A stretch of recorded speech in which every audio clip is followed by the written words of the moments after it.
Morning everyone, Bud here with Dependable Lawn Care. Busy morning, so I've pulled the mulch kit off the 52, put the high lift blades on it, and as you can see the way that's lifted, it gave me room to go ahead and pull the wheels off. And I'll be putting on the factory wheels, which I've painted black with the new tires on them, so pretty beefy. It ought to work really good for the fall cleanups. You know, the ground gets kind of soft, and so that should give us plenty of traction running the bagging systems. So getting ready to put these on, and then I've got to do the same thing to the 61-inch mower.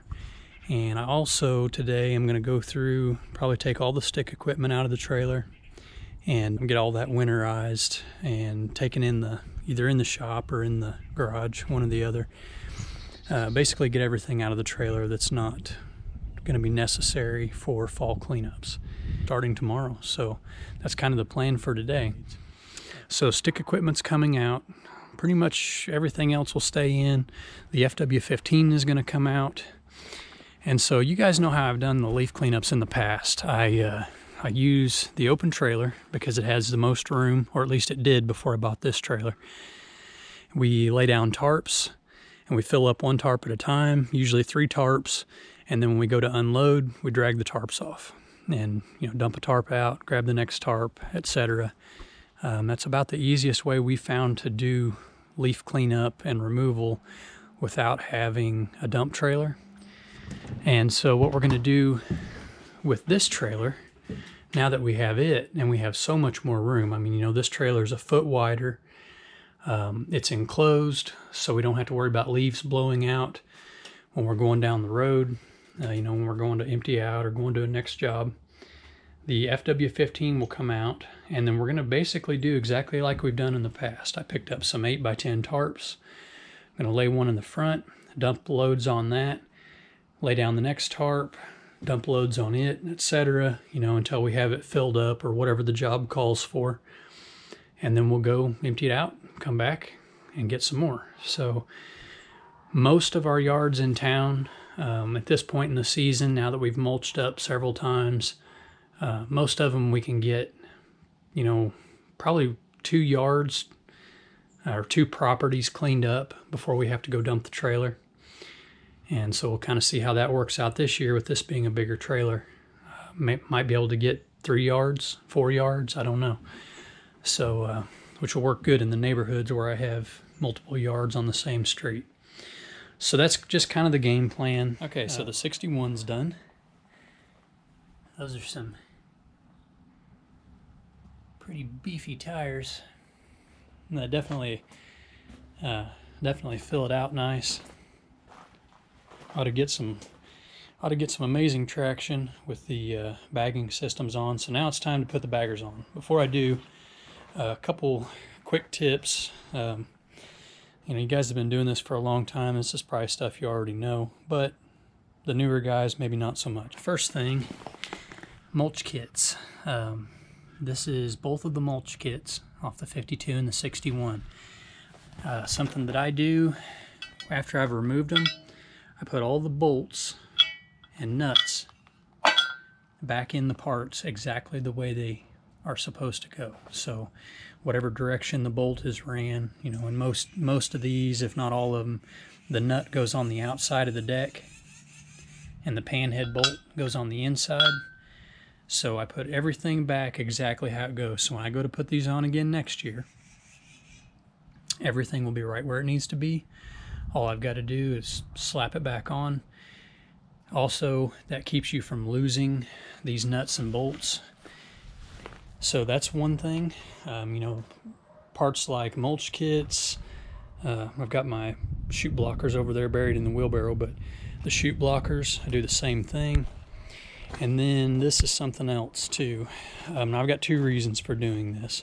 So the wheels that I pulled off of the mowers, I labeled each tire which side it came off of. It's off the 52, it came off the right side. And then I put down the hours. And the hours is something that you may not need to do or want to do. I'm doing it because I am dead serious about finding out how many hours I get out of these wheels. And so I want to make sure they go on the same way they came off, and I want to make sure that I'm keeping track of the hours. So this is the hours on each machine when I took the wheels off, and I'll write that down in my maintenance log, and then when I put them back on, I'll do the same thing again. And that way, when I get these wheels to the end of their lifespan, whenever that comes about, I will know exactly how many hours I put on them on each machine. So, and also, while we're at it, 503 hours on the 52 and 522 hours on the 61. So I have to say, you know, this isn't a 500-hour review or anything like that, but I do have to say that these machines are awesome, and they are holding up great. You know, living in the Ozarks, this is some rough country out here. A lot of rocks, a lot of hills, a ton of trees. I mean, I think the best thing we grow out here are trees and rocks. So, you know, these mowers get a fair amount of abuse just because of the terrain, and just because of the area that we're in. So, you know, that's a lot of hard hours, a lot of really hot summers, a lot of really cold mornings, you know. So these things are doing great. I really can't say enough about how well these mowers are holding up, and they still look decent. You know, I mean, I take care of them. You know, I do try to keep them clean, blow them off regularly, that kind of stuff.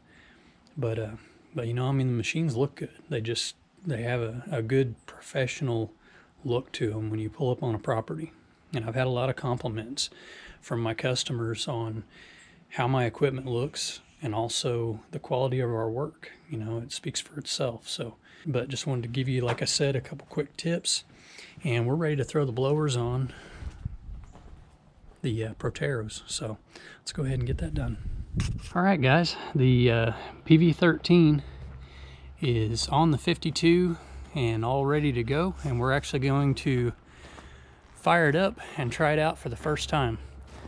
I'm just gonna pick up some of these leaves that are back here behind the house. We're not quite ready to do a full cleanup here at the house. We actually need to get out and get to work on some customers' properties. One thing I wanted to note, guys, I don't have the guard on, and it does come with a guard, and I do recommend you put that on. There's also a guard that goes between the pulleys and the pulley on the mower deck. You know, it covers all of that up so that you don't have any moving parts exposed. I leave those off because for me they just get in the way. Taking it on, putting it off, or, you know, taking it off, putting it on rather, takes up a little extra space too. It sticks out, you know, probably a couple inches farther past the mower. So I'm just telling you, I do recommend you put those on. Don't be like me and leave all the safeties and the guards off. So anyways, I'm gonna hand the camera off to Gage, and he's gonna shoot a little video of me picking up some of these leaves.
right, guys, so I think that was probably about 3/4 full.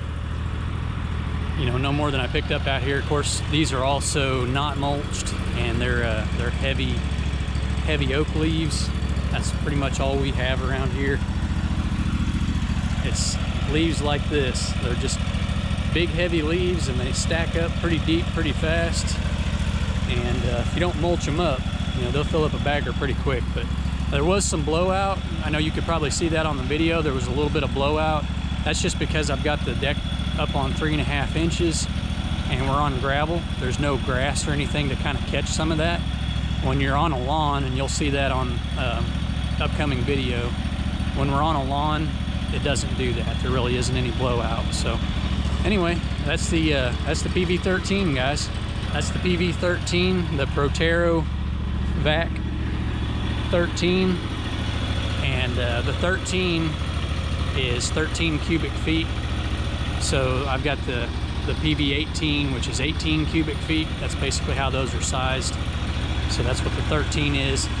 And I don't remember what that breaks down into in bushels. That's like 11 or 11.5 bushels, but you know, cubic feet is a more accurate measurement anyway. So that's the system.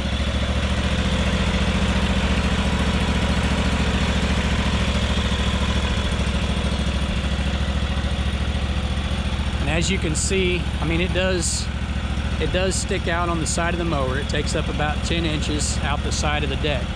But the reason why they made that blower is so that it doesn't take up more space on the side. And I really like the design of this system. I mean, it just really works well, really low maintenance. And the PV18 that I've had, I've been running it for 3 going on 4 years, I guess. And it's holding up great. So really good systems. You guys ought to check Protero out if you haven't already. Go to their website. They've got you know, lists of all the mower models that they fit and which models you can put on each model of mower and all of that. So anyway, as always, guys, thanks for watching. Get out there and make some money, and we'll catch you on the next one.